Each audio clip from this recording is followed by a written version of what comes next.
అయినండి సతీష్, చాలా చాలా చాలా అప్డేట్స్ వచ్చాయి. ఈరోజు 3 టాస్క్లు అయ్యాయి. మరి షాకింగ్ అప్డేట్ కూడా వచ్చింది. ఇప్పటికే ఎపిసోడ్ రివ్యూలు కూడా నేను చెప్పి అది కూడా చూడండి, మిస్ కాకుండా. చాలా ఇంట్రెస్ట్గా ఉంటుంది. అవన్నీ కూడా డీటెయిల్డ్గా చెప్పేద్దాం. అట్లాగే ఈ వీడియో చూసే ముందు లైక్ కొట్టేసి సబ్స్క్రైబ్ ఇంతవరకు ఎవరైనా చేసుకోకపోతే సబ్స్క్రైబ్ అయితే చేసుకోండి. అట్లాగే ఆ బెల్ బటన్ టచ్ చేసి వీడియోస్ ఆల్ నోటిఫికేషన్స్ అయితే యాక్సెప్ట్ చేసేసింది. మీరు నోటిఫికేషన్స్కి అలౌ చేసినట్టయితే ఇమీడియట్గా వీడియో వేసిన వెంటనే వస్తుంది. చాలామంది నా వెల్విసర్గా మీరు అందరూ సబ్స్క్రైబర్స్ కనుక నాకు చెప్పేది ఏమంటే, మీరు ఫ్లోలో వెళ్ళిపోతారు, మధ్యలో అడగరు, చివరిలో ఎక్కడో మళ్ళీ అడిగితే గుర్తొస్తే అడుగుతారు. ఫస్టే అడిగేసేయండి. సో అని నేను అడగడం కూడా నాకు నిన్నటి నుంచి అర్థమైంది. నాదే తప్పు, నేను అడగకపోవడమే మీరు సబ్స్క్రైబ్ చేయట్లేదు. నేను అడిగిన తర్వాత నేను ఈ సీజన్ కంప్లీట్ అయ్యేలోపు అవుతుందేమనుకున్నా, కానీ 1 lakh సబ్స్క్రైబర్స్ ఇప్పటికీ ఈ సీజన్లోని 2-3 daysలోనే అయిపోయే మాదిరిగా ఉంది. కనీసం ఈ 2 daysలోనే 1500కు పైగా సబ్స్క్రైబర్స్ అయితే అయ్యారు. 1500 ఎక్కడ, దగ్గర 2000 వరకు అయ్యారు. ఇంకా 1500 వరకు సబ్స్క్రైబ్ అయితే చాలు 1 lakh సబ్స్క్రైబర్స్ అయితే రీచ్ అయిపోతారు. సో ఈ ఒక్క 30-40 seconds మాత్రమే ఈ పర్సనల్ ఛానల్ ప్రమోషన్ గురించి మాట్లాడతా రీచ్ అవ్వాలని. ఎందుకంటే బిగ్ బాస్ అయిపోయిన తర్వాత కూడా చాలా అప్డేట్స్, చాలా రెగ్యులర్గా మన చుట్టూ జరిగే లోకల్ ఇంటర్నేషనల్ ఇష్యూస్ అన్నింటి మీద కూడా మాట్లాడదాం. ఇప్పుడు సమంత వివాహం చేసుకుంది కదా, ఆ వివాహం ఏంటి, ఎందుకు దాని స్పెషల్ ఏంటి, భూతశుద్ధ వివాహం అంటే ఏంటి, అసలు హిందూ సంప్రదాయం ప్రకారం 8 రకాల వివాహాలు ఉన్నాయి. ఇట్లా అనేక టాపిక్ల గురించి. సరే, ఇప్పుడు అప్డేట్స్ ఏంటంటే, ఫస్ట్ కామెంట్ కూడా పెట్టేసి అంటే షాకింగ్ అప్డేట్ ఏమంటే, డీమోన్ పవన్ రేసులోంచి అవుట్ అయిపోయాడు. టికెట్ టు ఫైనల్ రేసులోంచి అవుట్ అయిపోయాడు. ఇది నిజంగా ఊహించిన షాకే. ఎందుకు అంటే, టికెట్ టు ఫినాలే రేసులో నుంచి అవుట్ అయిపోవడం అనేది, ఆయన నేనే గెలుస్తా, దమ్ముంటే కాసుకోండి, ఓపెన్గా చెబుతున్నా, ఇట్స్ మై ఛాలెంజ్ అంటూ చేశాడు. సవాల్ చేసి మరి బరిలోకి దూకాడు. అది మంచిదే. కంప్లీట్గా పాజిటివ్ నోట్లో ఆ స్పిరిట్ ఉండాలి, ఆ పొగరు ఉండాలి, ఆ కాన్ఫిడెన్స్ ఉండాలి, ఆ పాజిటివ్ నోట్ ఉండాలి. ఒక ప్లేయర్ నుంచి పైగా దమ్ముండు కంటెస్టెంట్ అయినా ఎన్నో టాస్కులు ఎరగొమ్మేసి ఆడాడు. ఫిజికల్గా ఒక భరణి, ఒక నిఖిల్ నాయర్, అట్లాగే భరణి, ఎమాన్యుయల్, అట్లాంటి స్ట్రాంగ్ ప్లేయర్స్ని కూడా ఆపాడు. ఆయన చాలా కంట్రోల్ చేసి ఆడాడు.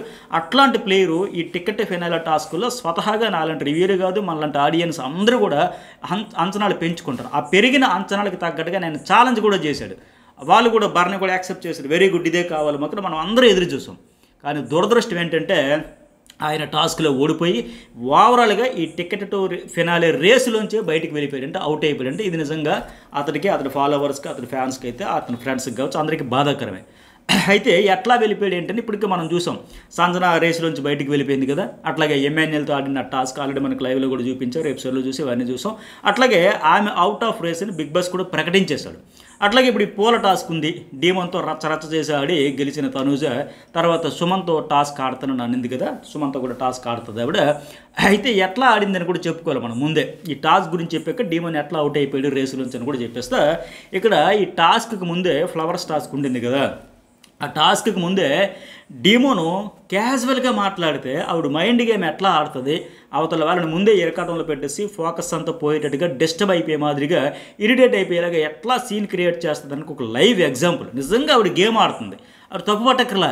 వీళ్ళు అందుకోలేకపోతున్నారు. మీకు గుర్తుందా, దివ్య వాళ్ళ అమ్మగారు వచ్చేటప్పుడు నువ్వు ఎప్పుడో గేమ్ నీ చేతులకు లాక్కున్నా వీళ్ళకే తెలియట్లేదని చెప్పి చూసారా, ఎగ్జాక్ట్లీ అదే జరుగుతుంది. ఎట్లా అంటే ఇక్కడ డీమోన్ పవన్కి ముందే ఆ కాన్ఫిడెన్స్, కాన్సన్ట్రేషన్, ఫోకస్ ఫెయిల్ అయ్యే మాదిరిగా క్యాజువల్గా అడుగుతుండే, ఏంటి భరణి గారు ఈ టాస్క్ ఎట్లా ఆడదాం, మరి ఇది ఫిజికల్ అవుతుంది, లాక్కోవడం, పీక్కోవడం అని. అవును, టాస్క్ అట్లాంటిది, అలాగే ఆడాలని మాట్లాడుతున్నారు భరణి అండ్ ఈ కుర్రాడు ఏంటి డీమోన్ పవన్.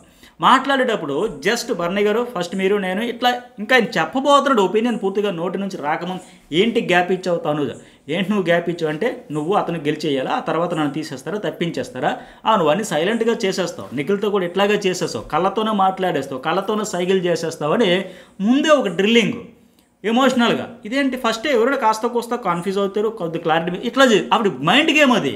అవతల వారిని నిరకాటంలో పెట్టేసి గందరగోళం చేసేది అట్లా. సరే, ఇప్పుడు నేను ఇవిడేంటి ఆ ఇంపాక్ట్ కూడా పడింది. ఒక దశలో అతను గివప్ ఇచ్చేయడానికి రెడీ అయిపోయాడు.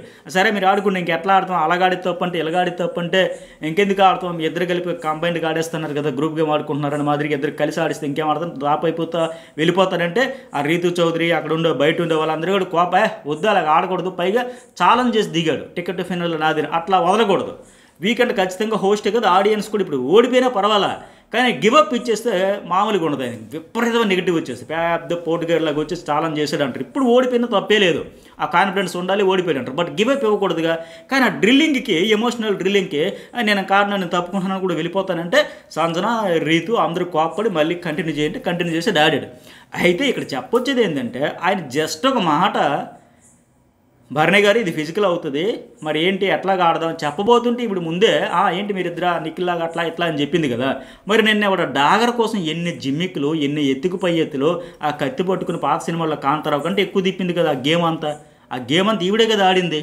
వాస్తవానికి ఫస్ట్ ఏంటి, ఎమాన్యుయల్ తీసేయాలని భరణి డీమంతో డీల్ మాట్లాడి, అలాగే ఏం పేరైనా సుమన్ శెట్టి అండ్ బర్నీతో 3 సార్లు కత్తి రీతు చౌదరికి ఇచ్చేద్దాం, దివ్యాన్ని తప్పించేయాలి, అట్లాగే మిగతా ఎమాన్యుయల్ తప్పించాలి అట్లా మాట్లాడి, ఎమాన్యుయల్ అవుట్ అయిపోయిన తర్వాత ఎమాన్యుయల్ ద్వారా నాకు దివ్య ఉండడం అస్సలు ఇష్టం లేదు, దివ్యాన్ని తెప్పించాలని రకరకాల గేమ్ అంతా ఆడింది కదా. మరి ఆవిడ గేమ్ అయితే ఆవిడ ఆడొచ్చా?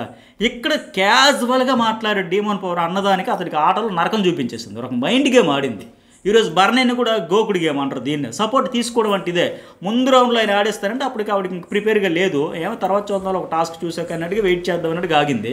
ఆగుతూ అతను వెళ్తానని నాపింది. మరి నాకు సపోర్ట్ లేదు, నా కోసం ఎవరు ఆడారు, ఎట్లా ఆడారు అంటే ఇప్పుడు మరి సపోర్ట్గా చేసుకోలేదా, ఆడలేదా? ఇదే కదా ఇప్పుడు విపరీతంగా నెగిటివిటీ వస్తుంది కదా.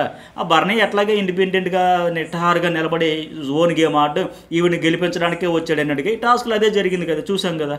అంటే కావాలని ముందే సెట్ చేసుకుని బర్నీని మీరు ఆగండి అని గోకిందా, నేను ఆడేటప్పుడు నాతో పాటు టాస్క్లు ఆడతారు అప్పుడు గెలుద్దాం కానీ మనము అని చెప్పి ఇట్లాగా ఉంటుంది కదా. సరే ఇక్కడ ఏంటి, ఆ టాస్క్ అయితే గెలిచింది. సరే ముందైతే అట్లా చెప్పాను కదా. టాస్క్ అయిపోయిన తర్వాత ఆమె గెలిచేసిన తర్వాత అప్పుడు ఎన్నడూ చూడండి, నీ బ్యాక్ బాగానే ఉందా, పెయిన్ ఉందా, నేను వెయిట్ మీద ఎక్కేసి ఆపేద్దాం అనుకున్నా, కంట్రోల్ చేసేద్దాం అనుకున్నా, కానీ బాగానే ఉంది కదా, అంత పాజిటివ్ నోట్లో ఒక వెల్వేషర్ అయిపోయా. టాస్క్ స్టార్ట్ అవ్వడానికి ముందు నుంచి టాస్క్ ఎండ్ అయ్యేంత వరకు, రిజల్ట్ వచ్చేంత వరకు ఒక రకంగా ఉండి, రిజల్ట్ వచ్చి ఇప్పుడు గెలిచేసిందని చెప్పేసిన వెంటనే ఈ టాస్క్ బాగా ఎంజాయ్ చేశాను కదా డిమో, నీ లాంగ్వేజ్ చాలా ఎంజాయ్ చేశాను, చేస్తావా తీస్తావా వస్తావా ఇస్తావా అంటావు కదా అంటే ఆయన స్లాంగ్ని కూడా ఎంజాయ్ చేశానని చెబుతుంది. ఇది కరెక్ట్ కాదు. ఇప్పటికే చాలా సందర్భాల్లో నేను ఈ టాపిక్ ఎంతవరకు ఎత్తలేదు కానీ ఈ తెలుగు భాషని కించపరుస్తూ ఉంది, ఎగతాళి చేస్తూ ఉంది, గోదావరి జిల్లాల యాసని ఇట్లా చేస్తుందని ఇప్పటికే చాలా సందర్భాల్లో వచ్చింది. మీరు గుర్తించాల్సింది ఏంటంటే ఆవిడ క్యాజువల్గా అంటుంది కదా, నేను ఇంతవరకు ఈ టాపిక్ కూడా ఎత్తలే. కానీ ఫస్ట్ టైం ఏంటంటే విపరీతంగా పెరిగిపోతుంది ట్రోలింగ్, ఈ మైనస్ పాయింట్ అవుతుంది ఆవిడకి. ఏంటి ఆ లాంగ్వేజ్ని అంతా ఎటకారం చేస్తుంది. ఇక్కడ పాజిటివ్ నోట్లో నేను ఎంజాయ్ చేశానని చెబుతున్నా సరే గతంలో కూడా కించపరిచిందా. నిన్న కూడా అంతెందుకు, నిన్న కూడా లాస్ట్లో కూడా వచ్చేటప్పుడు కూడా ఆవిడ మాట్లాడే విధానం లైవ్లో చూసేటప్పుడు అంతా చూస్తే అతను ఎందుకబ్బా అన్నిసార్లు ప్రతిసారి ఈ సీజన్లో ఎక్కువగా ఈవిడే ఇట్లా చేస్తుంది, ఎప్పటికైనా ఆపుకుంటే బెటర్ ఆవిడే, కాకపోతే ఇంకా కొనసాగితే కష్టం, డ్యామేజ్ అయితే జరిగిపోద్ది, నో డౌట్. అయితే సరే ఇక అయిపోయిన తర్వాత రిజల్ట్ మనకు అనుకూలంగా వస్తే రియాక్షన్ ఎట్లా ఉంటుంది, ఓడిపోతే ఎట్లా ఉంటుంది అన్నది చూసాం కదా. మన బ్రాండ్ టాస్క్లో కూడా సీన్ క్రియేట్ చేసేసి మరి ఆ ఫైనల్కి దివ్య ఇచ్చిన పాయింట్ తీసుకొని వచ్చి అక్కడ రచ్చ చేసి అది రాంగ్ అని మాదిరిగా హైలైట్ చేసింది. వాస్తవానికి ఇవిడ పాయింట్ పడుకోలేదు, దివ్య చెప్పిన పాయింట్తోనే చేసింది. మీరు ఆవిడకి సపోర్ట్ చేస్తే మీ వాళ్ళంతా ఇట్లా ఉంటుందండి ఇవిడ మాట. అది సరే ఇది పక్కన పెడితే సుమన్ అండ్ తనూజ తర్వాత ఒక టాస్క్ ఆడతారు. ఈ 3 టాస్క్లో తనూజ గెలుస్తుంది కదా, అది ఒక వాటర్ టాస్క్ పెట్టారు, దానిలో తనూజ ఓడిపోతుంది, సుమన్ శెట్టి గెలుస్తుంది, వాటర్ ఫ్లోని ఆపేది. అయితే ఇక ఆవిడ ఓడిపోయిన తర్వాత ఆవిడ ఇటు రేసులోంచి తప్పుకుంటుంది, అవుట్ అయిపోతుంది. ఇక ఇప్పుడు డీమోన్ కూడా ఇట్లాగే బయటికి వెళ్ళిపోయాడు, నాకు అప్డేట్ వచ్చింది. అది ఎలా జరిగి ఉంటుంది, ఆయన ఎట్లా అవుట్ అయిపోయాడని తెలియాలంటే ఫస్ట్ కొంతమంది కన్ఫ్యూజ్ ఉండొచ్చు.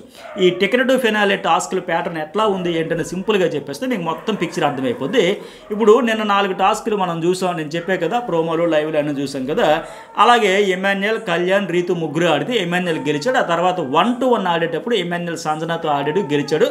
Sanjana out of the race. అట్లా తర్వాత అట్లాగే భరణి, డీమోన్, తనూజ 3 ఆడితే తనూజ విన్ అయింది కదా. ఆ తర్వాత మళ్ళీ ఆవిడ ఒకరిని చూజ్ చేసుకోవాలంటే 1-1లో ఆవిడ సుమన్ సెలెక్ట్ చేసుకుని అక్కడ ఆవిడ ఓడిపోయింది కదా. సేమ్ ఇట్లాగే డీమోన్ పవన్ కూడా తర్వాత మరో 2తో కలిసి ఆడతాడు, ఆ టాస్క్లు గెలుస్తాడు. ఆ తర్వాత నేను ఏమనుకుంటున్నాను అంటే, ఇది నేను అనుకుంటున్నది గెస్ట్ చేస్తున్నది, ఓడిపోవడం అయితే రేసులో తప్పుకోవడం ఖాయం.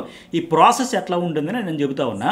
ఆ తర్వాత మళ్ళీ 1-1 మరొకరితో ఆడి ఓడిపోయి ఉంటాడు, రేసులోంచి అవుట్ అయిపోయి ఉంటాడు. ఇదే జరిగింది. ఎందుకంటే వేరే వాళ్ళు ఎవరైనా గెలిస్తే డీమోన్ అయితే ఆడడానికి సెలెక్ట్ చేసుకోరు, స్ట్రాంగ్ ప్లేయర్ కాబట్టి అతనితో తలపడాలని అనుకోరు.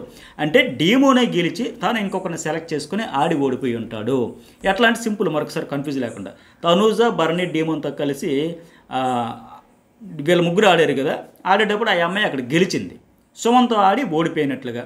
అట్లాగే సింగిల్ టు సింగిల్ 1-to-1 ఆడే టాస్క్లోంచి ఆవిడ అవుట్ అయిపోయింది కదా. అట్లాగే సంజన, రీతు వాళ్ళు అక్కడ ఫస్ట్ ఆడారు కదా, రీతు, ఇమాన్యుయల్, పవన్ కళ్యాణ్ ఆడిన టాస్క్లో ఇమాన్యుయల్ గెలిచాక సంజన సెలెక్ట్ చేసుకుంటే సంజనతో ఆడిన తర్వాత 1-to-1లో సంజన కూడా ఓడిపోయింది కదా, ఆవిడ కూడా అవుట్ ఆఫ్ ది ఈ రేస్. సో ఇట్లా అనమాట 1-to-1 ఆడేటప్పుడు ముగ్గురులో ఆడేటప్పుడు కాదు, ముగ్గురు ఆడిన వాళ్ళు గెలిచిన వాళ్ళు ఒకరిని సెలెక్ట్ చేసుకుంటున్నారు, సెలెక్ట్ చేసిన వాళ్ళతో ఆడుతున్నారు. అట్లా సంజనాన్ని సెలెక్ట్ చేసుకుని ఇమాన్యుయల్ గెలిచాడు, రేస్లో ఉన్నాడు. అట్లాగే తనూజ సుమన్ శెట్టిని సెలెక్ట్ చేసుకుని ఆవిడ ఓడిపోయింది, ఆవిడ రేసులోంచి తప్పుకుంది. అట్లాగే డీమోన్ కూడా 1-to-1 ఆడేటప్పుడు ఖచ్చితంగా అవుట్ అయిపోయాడు, అందుకే టికెట్ ఫినాలే రేసులోంచి తప్పుకున్నాడు. మొత్తానికి ఛాలెంజ్ చేశాడు కానీ ఆయన బ్యాడ్ లక్.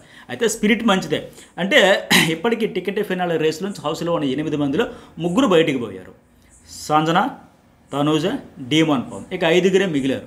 చూద్దాం. అట్లాగే ఇప్పుడు గెలిచిన వాళ్ళు ఎవరు, ఇమాన్యుయల్ అండ్ సుమన్ శెట్టి కూడా కొనసాగుతూ ఉన్నారు. అయితే ఈ టాస్కుల గురించి కూడా రీతు చౌదరి, ఇమాన్యుయల్ కూడా ఒక డిస్కషన్ పెట్టుకున్నారు. ఏమంటే ఈ సుమన్ అండ్ తనూజ టాస్క్ ముందు వీళ్ళిద్దరూ డిస్కషన్ పెడతారు లైవ్లో. ఏంది అసలు ఈ ముగ్గురేసి ఆడడం ఏంటో, ఎవరు గెలిస్తే వాళ్ళుండి రెండో వాళ్ళు పోవడం ఏంటో అసలు నాకు అర్థం కావట్లా అంటే రీతు చౌదరి కూడా అంటది. అంటే ఇప్పుడు తనూజ సుమన్ అన్న ఎంచుకుంది కనుక వాళ్ళిద్దరిలో సుమన్ అన్న గెలిస్తే తనూజ బయటికి పోతుందా? ఎగ్జాక్ట్గా వాళ్ళ టాస్క్కి ముందు ఏదైతే డిస్కషన్ పెట్టారో అదే జరిగింది. ఇమాన్యుయల్ అవును అంతే కదా, అసలు ఇదేందో అసలు అర్థం కావట్లేదు, ఇదేం బాగాలేదబ్బా అని వాళ్ళకు కూడా తీవ్రమైన అసంతృప్తి ఉంది ఈ ప్రాసెస్ మీద. ఇప్పుడు మీకు గుర్తుందా, నేను ఇంతకు ముందు వీడియోలో కూడా ఫస్ట్ చెప్పేటప్పుడు ఈ టాస్క్ల ప్రాసెస్ అప్డేట్స్ గురించి చెప్పేటప్పుడు అగ్ని పరీక్షలో సేమ్ ఇట్లాగే జరిగింది. ఒక రాజ్యం ఆక్రమించుకోవాలని లాస్ట్ రౌండ్లో అగ్ని పరీక్ష ప్రాసెస్ అంతా లాస్ట్కి వచ్చేటప్పుడు పెడితే ఈ హరీష్ మాస్టర్ మ్యాన్ ఒక 4 టాస్క్లు ఆడుకుంటూ సగం రాజ్యాన్ని ఆక్రమించాడు. ఆ తర్వాత దివ్య కూడా ఒక 4 రౌండ్లు ఆడి సగం రాజ్యాన్ని ఆక్రమించింది. వీళ్ళిద్దరూ 4-3 టాస్క్లు గెలుచుకుంటూ వచ్చారు. ఫైనల్ వచ్చేసరికి ఏమైంది, ఒక టాస్క్ ఓడిపోతే మొత్తం పోయినట్టు. అంతవరకు 3 టాస్కులు గెలిచినా సరే ప్రయోజనం లేకుండా అయిపోయింది. అట్లా అంతిమంగా వచ్చేసరికి మనీష్ మర్యాద కేవలం ఒకే ఒక టాస్క్ గెలిచి మొత్తం రాజ్యాన్ని ఆక్రమించాడు. అట్లా ఇది కూడా అయిపోతుంది, బాధాకరంగా ఉంది ఇది నాకైతే. అరే ఇప్పుడు హౌస్ మేట్స్కి రీతు చౌదరికి కానీ ఇమాన్యుయల్కి కానీ తనూజకి కానీ ఎవరికి సాటిస్ఫాక్షన్ లేదు. ఇప్పుడు తనూజ ఎంత కష్టపడి ఒక టాస్క్ ఆడింది, ఫైనల్ ఎట్లా వాళ్ళకి గెలిచింది. వెంటనే సుమన్ శెట్టి చేతిలో ఓడిపోతే ఇంకెవరికి ఏం కిక్ ఉంటుంది, ఏం మజా ఉంటుంది? ఇంకా రేసులోంచి అవుట్ అయిపోయి ఇంకేం చేయాలి, సంచాలక చేసుకుంటూ కూర్చోవాలా, ఇంకేం చేయాలి, వంట చేసుకుంటూ కూర్చోవాలా? సంజన కూడా అట్లాగే ఒక టాస్క్ ఆడింది, ఆ టాస్క్లో లెవెల్ బెస్టే ఇచ్చింది, అయినా ఓడిపోయింది, పక్కకి వెళ్ళిపోయింది. డీమోన్లో స్ట్రాంగ్ ప్లేయర్ కూడా ఇప్పుడు ఓడిపోయి పక్కకు పోతే అంటే కనీసం ఒక 3-4 టాస్క్లను ఒక్కొక్కరికి ఇచ్చి ఉంటుంటే బాగుండేది. అట్లా కాకుండా ఒక్క టాస్క్ అన్నీ ఒకలాగా ఉండవు కదా, రకరకాలుగా ఆడుతూ ఉన్నారు. ఒక్క టాస్క్ ఓడిపోయినంత మాత్రం పక్కకు పోయి ఇంకా కూర్చోవాలి ఖాళీగా అంటే ఇది నాకైతే నచ్చల ఈ ప్రాసెస్ అయితే. మరి మీకేమనిపించిందో ఫస్ట్ కామెంట్ పెట్టండి. ఈ వీడియోకి ఎంతవరకు లైక్ చేయకపోతే లైక్ చేయండి. జర్నలిస్ట్ సతీష్ న్యూస్ బోల్ 2 ఛానల్స్ కూడా సబ్స్క్రైబ్ అయితే చేసుకోండి.